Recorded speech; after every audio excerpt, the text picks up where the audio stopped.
Tal y como habíamos anunciado, tenemos a Fernando Peña. Yo le digo, el último mohicano que nos queda. Realmente a Fernando, más bien como un miembro dirigente de la izquierda y un miembro importante del Observatorio de Políticas Públicas de la universidad. Nosotros queremos que él nos ayude, esta vez como analista. Es difícil porque dice, ahora ponte imparcial. No, realmente tiene que ser él mismo, pero que lo vean más bien como análisis. Tenemos un fin de año y se avecina un año preelectoral. Ya tenemos en América Latina algunos movimientos como el triunfo de primero ganó Castillo en Perú, luego ganó Petro en Colombia, ganó el de Chile, es decir, un resurgimiento de una izquierda que, por cierto, era más radical, esos que ganaron, que los Lula, que los Kirchner y que los Correa y que los Evo Morales, porque Petro viene de la FARC. Este hombre de Perú es un maestro rural y todo el mundo sabe que el de Chile es joven, pero era un miembro de la izquierda verdadera. Entonces, nosotros quisiéramos que, independientemente de eso, como que ha incentivado un poco a la izquierda dominicana para que se entusiasme y prepare una candidatura. Quisiéramos como posponer eso, porque mucha gente me van a decir, ¿por qué no le pediste a Fernando que hable de la posibilidad? ¿Ustedes saben por qué? Porque a la izquierda se le hizo un poquito tarde preparar una candidatura presidencial con personas en las provincias para candidatos a síndicos, diputados y senadores. No hay tiempo ya para armar eso y competir con los partidos tradicionales. Entonces, yo quiero que como ellos, si no se unieron al PRM, por lo menos se pusieron de acuerdo para sacar al PLD del poder. Nosotros queremos que él visualice unas elecciones entre lo que parece que viene. Luis Abinader, reelección, Leonel Fernández y Abel Martínez. Fernando, gracias de nuevo por estar con nosotros. Gracias a usted por la permanente oportunidad. Hablar con Julito Jacín siempre es un ejercicio difícil. Conozco no pocas personas, no pocos incluso dirigentes políticos, que no recomiendan venir a sentarse a horas extras, a las revistas, desde Síntesis, con Julito Jacín a hacer análisis político, porque usted no tiene la experiencia partidaria orgánica, pero como usted es un hombre que se autoasume con conciencia política desde la caída de la tiranía hasta hoy, entonces es una persona que tiene una larga data en el manejo de los temas políticos y en el análisis de los temas políticos. Y usted siempre me reclama objetividad. Y yo quiero devolverle la pelota. Yo quiero que quien debe llenarse de objetividad una vez más, porque lo ha hecho en múltiples ocasiones, ahora para analizar lo que pasa en la República Dominicana, es Julio Jacín. No hay ni chistes ni preguntas ingenuas ni neutras. No las hay. Para los televidentes. Y usted tampoco lo es. No, para los televidentes, quiero decirte una experiencia muy personal. Dijiste dos términos de tratamiento, Julito y Julio. Decía Francisco Álvarez Castellano, en broma, que en la universidad le decían el doctor Francisco Álvarez Castellano. Y en la ¿cómo se llama? En la redacción del periódico que él trabajaba le decían Papi Álvarez. Y que en su casa la mujer le decía otro nombre que él no quería decir. Te quiero decir porque a nosotros nos dan 3 tratamientos. El doctor Julio Jacín cuando se trata de un... Julio Jacín, que como a mí me gusta, sin doctor y Julito, que ese soy yo, ¿verdad? Sí. Y te lo digo porque usted no, el que está ahí. ¿Por qué Julito? No, espérate, pues yo tenía que decir. Es que ahí lo están viendo, esto no es un programa de televisión, esto es una forma de vida. ¿Tú sabes qué pasa? Que en el ambiente que tú te mueves, tú sabes que a ti te rechazan que venga esta vaina. ¿Y por qué tú vas al programa de Julito? Si ese es un qué sé yo qué. Óyeme, la izquierda aquí no es bien vista por allá, por los otros, que no son de izquierda nada, ¿verdad? Lo que pasa es que dicen, pero no dan las oportunidades que se dan aquí. Pero incluso, doctor, dígalo, porque ese es el problema. Que no es el caso de nosotros. Bien, sí, pero ese es el problema suyo y mío. Porque usted me pone de ejemplo y me explica la cosa a partir de un ejemplo con la izquierda. ¿Y por qué usted no puso al revés, el de la derecha? ¿Qué pasa con usted y la derecha cuando usted me trae al programa o cuando yo vengo? Si usted lo cuenta, entonces van a decir, pero ven acá. Tenemos el mismo problema tú y yo, no, yo con la derecha y tú con la izquierda. No, debo decir, usted lo tiene peor incluso. ¿Usted sabe por qué? Porque esto no vive sin anuncios, sin relaciones, sin cosas, porque como usted lo dice, es un negocio. A mí me dijo una vez Manuel... Este es su Villa Juana, usted me dijo una vez público. Este es mi Villa Juana. Así cuando me no, a mí me dijo Manuel Estrella, ven acá, y Fernando no tiene otra gente que mencionar que no sea a mí. Pero no es, además que no es el único que se lo ha dicho. Sí, ¿Usted se recuerda cuando usted y yo, yo trabajaba haciendo un estudio, una investigación, que usted tenía un periódico en Herrera? ¿Tú te acuerdas? No, yo pregunto que usted se acuerda. Sí. ¿Por qué no se publicó el estudio sobre los grupos económicos? ¿Por qué no se publicó? Porque los dueños del periódico no querían que le trataran nada más que, para empezar, la historia de donde viene su fortuna. Mana. Nada más por eso. No querían que eso se supiera y que eso se conociera con sus propios datos y con sus propias revelaciones. Y no nos estamos refiriendo a cualquiera, nos estamos refiriendo al momento de Baninter, nos estamos refiriendo a ese grupo. Entonces, eso mismo le pasa a usted. Entonces, lo que pasa es que usted Mira, tú trataste un punto que yo en una vez anuncié, que como los grupos no son los mismos que nosotros hicimos aquella vez, teníamos que hacerlo, porque ahora hay grupos inclusive de otro origen.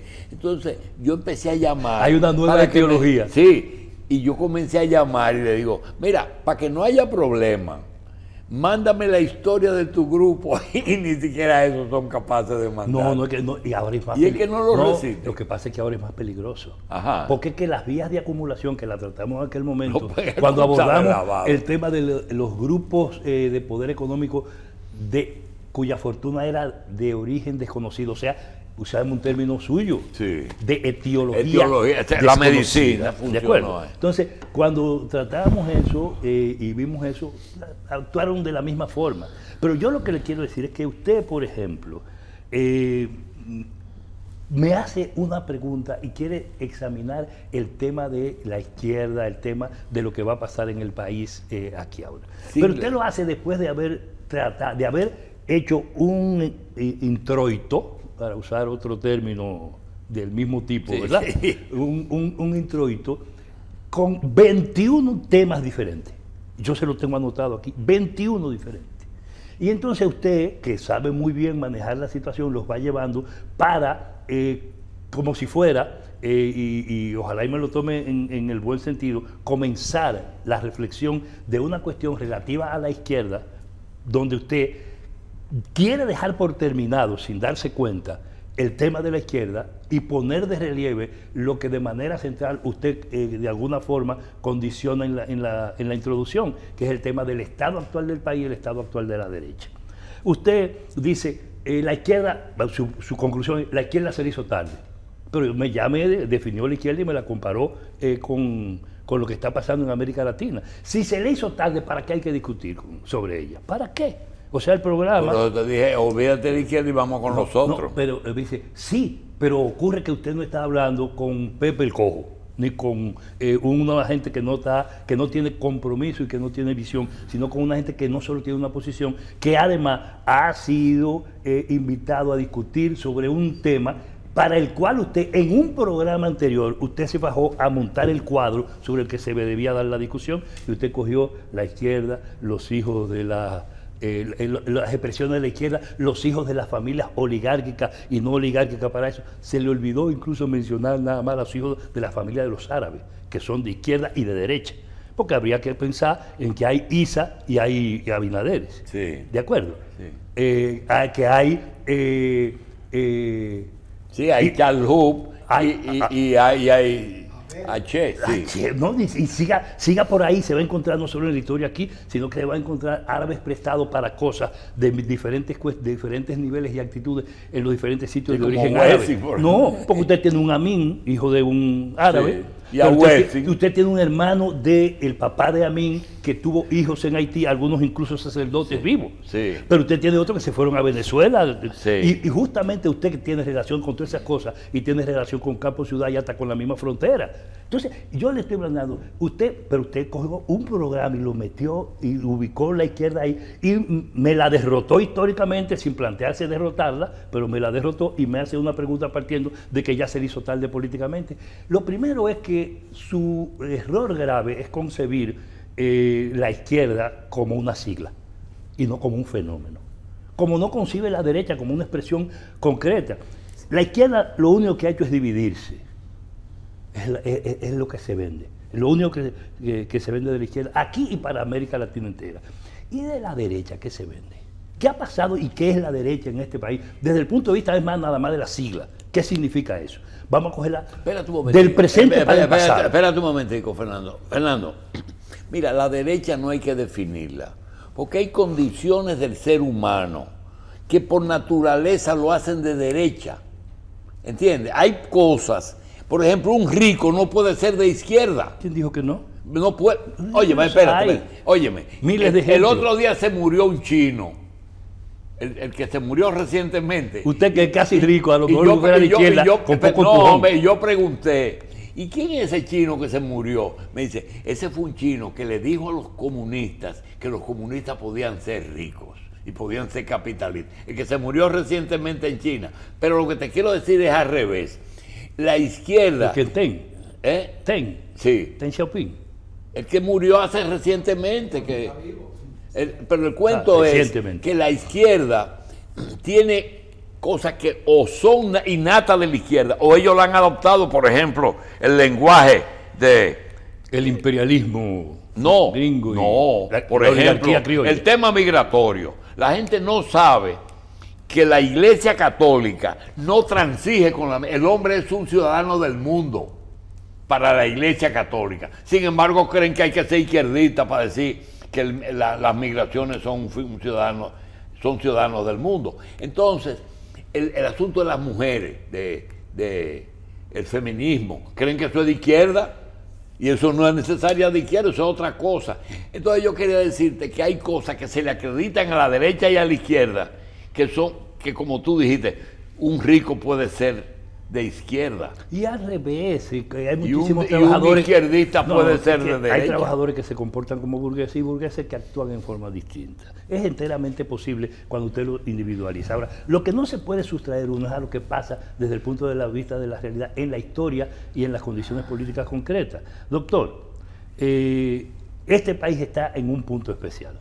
América Latina está en un momento muy concreto y el mundo vive una angustia de la que usted ha hecho referencia, en los 21 temas que antes de hablar conmigo ya usted trató, que lo fue tratando todo y planteando opiniones ideológicas, posiciones políticas, su análisis, que algunos pueden decir, Julito intenta ser objetivo, otros van a decir, no, Julito quiere servir a lo que él cree, a lo que él tiene en la cabeza, y cuando yo digo Julito, me estoy refiriendo a ese Julito. Sí. Y cuando digo, es que Julio Jacín es eso, Julio Jacín ya es más integral que Julito. Es más integral que Julito, porque Julito Jacín es el dueño de negocio, el empresario, el médico, ¿no? El de origen árabe. Ese es Julio Jacín. Ahora, Julito es el de aquí, el que está aquí ahora conversando conmigo. Y ese Julito es altamente difícil en el análisis, porque tú no sabes al final de la jornada dónde va y qué te dejó marcado. Y parecía como si usted no tuviera posición o si usted fuera culebro, como dice el pueblo. No, no, ninguna de las dos cosas. Usted tiene opinión y no es culebro. Usted ha tenido una línea de pensamiento como yo he tenido otra. Y en eso tal vez se han creado las condiciones para el respeto con que nos hemos manejado. Y no importa ni lo que piensen mis amigos de la izquierda, ni sus amigos y en llaves de la derecha. No importa, entonces podemos perfectamente analizar esto y yo lo quiero tomar así. Y lo quiero partir. Usted siempre propone una agenda y su facilidad conmigo es que yo también vengo con la mía. Y entonces o la combinamos o la tratamos las dos. No hay problema. ¿Para dónde va este país? Lo primero es partir. ¿Este país está bien o está mal? Y yo con Julito Jacín lo he discutido aquí, en este programa y en la revista y en todos sus medios. ¿Este país está bien o está mal? ¿Cómo medimos si está bien? Lo medimos por el crecimiento del Producto Bruto. Si lo medimos por el crecimiento del Producto Bruto, va bien. Y entonces Valdés Albizu tiene la razón. Si lo medimos por que la economía dominicana maneja volúmenes de riqueza superiores y el presupuesto reflejado, y ellos reflejados en el presupuesto es así, estamos absolutamente de acuerdo y entonces Valdés Albizu tiene razón. Y tiene razón el presidente de la República para vender e intentar vender la República Dominicana que otros le malayudan a vender. Y ese último término no es mío, sino suyo, cuando usted habló de los medios de comunicación. Y habló de los relacionistas públicos del gobierno, ahora mismo, hace apenas unos minutos. Entonces, cuando yo digo, si vamos a medir la realidad del país por la situación de queja de la población, de queja de los PRMistas, de queja de todos los opositores, para meter el elemento de tipo político, si lo vamos a medir por lo que dicen los organismos internacionales multilaterales por encima de su doble cara, tipo Banco Mundial, tipo FMI, tipo Unión Europea, entonces este país no va bien, sino que va muy mal. Está mal. Si lo medimos por las condiciones individuales de las familias, no está bien. Y usted, que sabe que no es así, lo he visto repetir insistentemente en este programa, que para ver lo bueno que está la economía, lo que hay que ver son los tapones. Y Julio Jacín no puede darse el lujo de hacer ese tipo de análisis, porque usted sabe que ese no es el reflejo del problema, porque eso, usted sabe lo que es el circulante, usted sabe cómo se pone su empresa, aunque esté o con muchas limitaciones, o al borde de la quiebra, o en dificultades financieras en algún momento de la historia, que cada vez que hay 25 le hacen fila, aunque no haya cuarto le hacen fila, y se arma un tapón en la puerta de la empresa Julito Jacín, porque el 25 hay que pagar. Porque el 25 se exigen que usted pague y usted tiene que ir a buscar aunque no haya. Entonces, eso pasa con la calle y los tapones. No manejen la economía, la situación de un país a partir de eso, porque además revista 110, horas extra, todos los programas de Julito Jacín, no por los 40 años de ejercicio, sino por el tipo de programa, al margen de sus opiniones, tiene una dinámica y un impacto en la población y en la conciencia colectiva, que cada vez que se dice una cosa aquí se sigue discutiendo por mucho rato. ¿Sabe qué me mandaron ayer a mí? Un programa que se hizo después de las elecciones que ganó Abinader, cuando hablamos de lo que iba a pasar con el PLD. Pero ven acá, antes eran premoniciones, ¿y ahora qué son?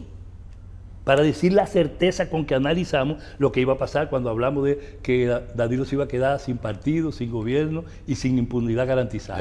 Ni tuvo partido jamás hasta hoy, ni tiene gobierno, ni tiene impunidad garantizada. Por encima, garantizada no. No, por encima de su acuerdo actual con el gobierno del PRM y con Danilo, con Abinader, porque Abinader viró de una alianza electoral con Leonel Fernández a una alianza de hecho ahora para su reelección con Danilo Medina. Eso es la práctica. Y si no, preguntémosle a Abel, el de Santiago, y su candidatura, y preguntemos lo que pasó en la convención del PLD, en la llamada convención del PLD.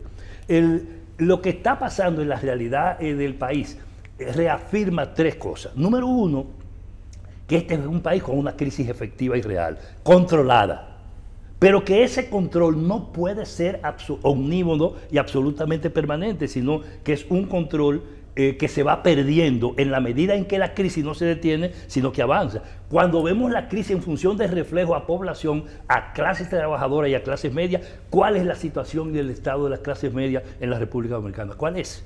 ¿Es bueno o es de cuestionamiento a las políticas oficiales y a las políticas del gobierno? De las clases medias. Este país llamado de renta media, para que no nos den ayuda, sino que nos presten cada vez más caro, para simular un progreso que no es efectivo y que no es real en la comunidad de los dominicanos y las dominicanas, por una razón efectiva, porque es que el crecimiento que se ha desarrollado en el país es un crecimiento empobrecedor. No es que no crece la economía, claro que crece. Ahora, las ganancias y la acción de los grupos oligárquicos es mucho más efectiva y por tanto ellos controlan no solo lo que se invierte, sino que controlan efectivamente la riqueza que generan clases trabajadoras y clases medias que son cada vez más empobrecidas. No me canso de repetirle, doctor, usted sabe que aquí no hay clase media. Aquí hay clase un octavo, un 16avo y un 32avo, de tantas veces que la han partido, de todo el proceso de golpeo y de castigo a la misma, por encima de cómo me la manipulan a nivel de conciencia, invirtiendo decenas de miles de millones de pesos en manipulación de medios, en manipulación de la conciencia colectiva a partir de eso, en controlar las mismas oligarquías que son dueñas precisamente de todo eso. Ahora, ese fenómeno de ese crecimiento empobrecedor se ha expresado en una realidad de crisis en la que los propios grupos de poder económico no se pueden poner de acuerdo. ¿Por qué? Porque aquí hubo que cambiarle el chucho a la lógica de la acumulación capitalista. Y entonces, antes había que sustituir importaciones. Entonces, ¿se recuerda de los periodos de Balaguer? Harta de la ley de incentivo industrial y todas las regulaciones para el problema de importación y exportación, cómo tenía que centrarse el país, era agroindustria, turismo y zona franca. Ocurre, ¿y dónde está eso y a dónde estamos ahora? Esto ha venido deviniendo en una economía de servicios. ¿Quiénes son los que controlan eso? Y usted busca los grupos económicos y son exactamente los mismos que se van adecuando. ¿Qué significa hoy? Busquen los viejos nombres de los grupos que usted y yo estudiamos y discutimos en sus propios medios y en Cañabrava. ¿Cuáles son esos grupos ahora? Ahora, de esos grupos, ¿cuáles son los grupos hegemónicos? No solo que han sobrevivido, sino que han terminado secuestrando y absorbiendo a los propios grupos tradicionales. Entonces usted va a encontrar que aparece entonces gente que le diga, como le dijeron, como le dicen los estrellas a usted, ¿verdad? Que yo no salgo de mencionar su nombre. Ay, ¿cómo voy a salir de mencionar su nombre si ellos son parte de una troika y de un entronque que controla la economía dominicana y que ha puesto no solo al presidente Abinader, sino al PRM y a su cúpula bajo secuestro y absolutamente a su servicio, absolutamente rendida, que es ese grupo no de Santiago, sino de la oligarquía dominicana, que entre Vicini, Cabral y Rizek, para decirlo, controlan los grupos económicos, controlan el país, controlan la economía de la nación y deciden el gobierno. Y cuando usted hace, como lo hizo ahorita, una distribución de a quienes repartió Abinader el gobierno, eso lo discutimos ya en un programa que no hay que volverlo a repetir. Cómo lo distribuyó al principio, le dio a cada quien lo suyo para controlarlo, pero a quien no le dio de manera efectiva y no ha podido ni siquiera graduarlo de partidos al PRM, porque el PRM fue una franquicia y un espacio que en una coyuntura llenó un vacío y evitó una crisis de gobernabilidad entre posición y presión de intereses norteamericanos, posición y deseo de la mafia danilista, situación de fractura del PLD e incapacidades del PRM y del PRD para afrontar la situación. Y entonces en ese momento ese vacío lo llena una franquicia, y esa franquicia se llama PRM, que tenía un liderazgo político construido. No, porque Abinader, el presidente Abinader, ni fue el líder empresarial, sin embargo es un eje de un grupo empresarial y de tradición y expresión de grupos empresariales como el de Santiago, ni es tampoco un líder político. ¿Construido desde dónde? Fue un candidato. Sí, pero... Entonces eso le refleja un vacío en el liderazgo político que está dirigiendo la nación y un vacío en el liderazgo alternativo desde las derechas. ¿Quiénes han sido dueños de este desastre? ¿Es la izquierda la culpable de la situación de la economía, de la situación del país? No, doctor. Sí, pero yo quiero hacer una pausa y antes quisiera darte...